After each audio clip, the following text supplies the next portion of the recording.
Have you guys ever wondered how to get that stubborn grease off your kitchen cabinets? Well, today I'm going to show you how to do it using TSP, and it's super simple.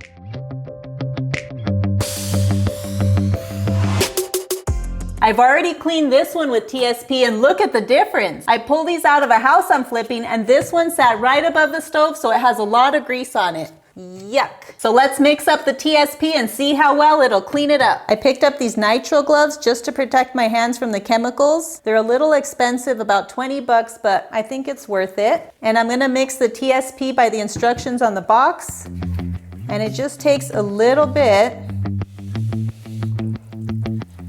We're gonna mix it up real good. I also picked up some stripping pads to help me scrub the grease. So I'm gonna put them in my water.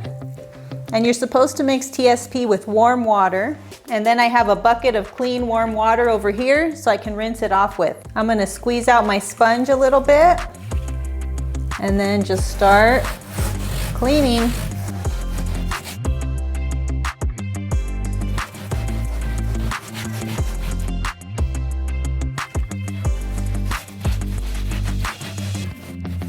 This is really thick grease on here.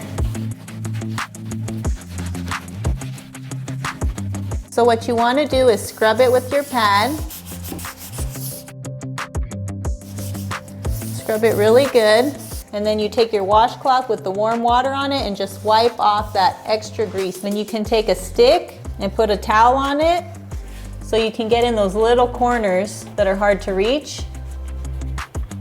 And it'll take it right out. I'm also going to be using this little scraper to help get some of this grease off. It's so thick.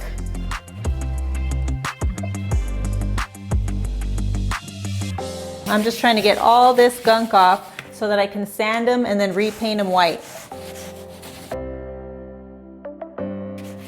Now the TSP is taking all of the really thick grease off, but it is taking some of the paint off as well, so keep that in mind. Good thing we're going to be sanding and painting these, so it doesn't really matter. Almost got it all off the top. Now it is a lot of scrubbing, but I'm just glad it took it off because I'm going to have to sand these and paint them, and I need the grease off. As you can see, it took all the grease off, but it also scuffed it up a little bit, which is okay because I'm gonna sand it and paint it. Now this is about 15 years of grease, but if you don't let it get this bad, you shouldn't have to scrub it so much and scuff it up like this one, and it should come out like that. I'm also gonna be making a full video on washing up all these cupboards, sanding them, painting them, and installing them. So if you wanna see how they come out, stay tuned for that. See you soon.